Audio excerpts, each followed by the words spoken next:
Hello, Formula One fan. Hold on tight because things heated up in the F1 pits. The three-time champion sent another strong message to the team during the last race and left everyone stunned. The Formula One news is on fire, so don't waste time. Subscribe to the channel to stay up to date on all the latest F1 news. Just hit the subscribe button below the video. It's quick, free, and no registration is needed. This is F1 Fastline News, your go-to channel for daily Formula One updates. Let's get straight to the point. Max Verstappen sent a clear and direct message to Red Bull after the Italian Grand Prix. And trust me, this wasn't just any message. We're talking about a criticism that could shake the team's foundations. During the race, the Dutch driver expressed his frustration with the team over the radio and didn't hold back. He questioned the team's delay in informing him when he could switch back to a faster setting on the car. To give you some context, he was in the middle of a fierce battle with Lando Norris, and the car's battery was running low. So what did he say? Something like, "Can I switch back to the faster setting?" And the team's response, "Oh yeah, you can." Now let's think about this for a moment. How can a team like Red Bull, which has all the real-time data, let something like this slip? This is basic stuff. Max shouldn't have to ask. The team should be ahead of the game, informing him before he even needs to think about it. And for those who follow F1 closely, you know that this kind of detail can be the difference between a podium finish and a mediocre position. In Max's case, he ended up finishing 6th, a result far below expectations. But the problem didn't stop there. In an interview with Sky Sports F1, Verstappen was even more blunt.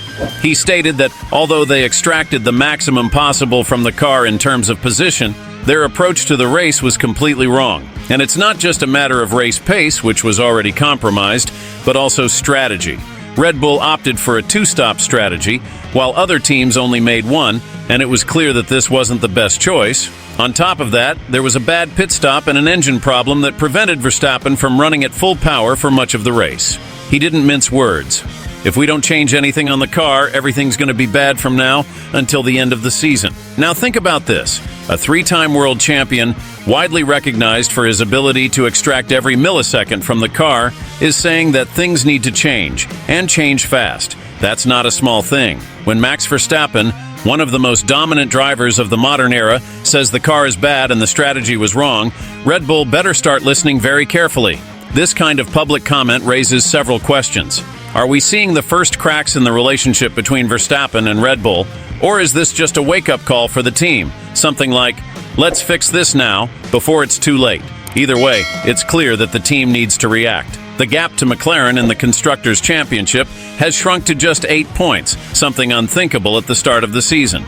This shows that not only is Red Bull having problems, but other teams, like McLaren, are taking every opportunity to close the gap. And the big question is, will Red Bull be able to fix these issues and get back to the top in the final races of the season? Or are we going to see a continuation of this decline? With Max and the team drifting further away from the performance they've shown before? Personally, I think Red Bull has the ability to turn this around, but it's going to take a lot of work and, above all, a quick response. And for those of you following closely, stay tuned, because how this story unfolds could have big implications not just for this season, but for the future of the team and Verstappen himself. So, what do you think? Will Red Bull be able to solve these problems and get back to winning ways? Or are we in for an even bigger surprise in the final races?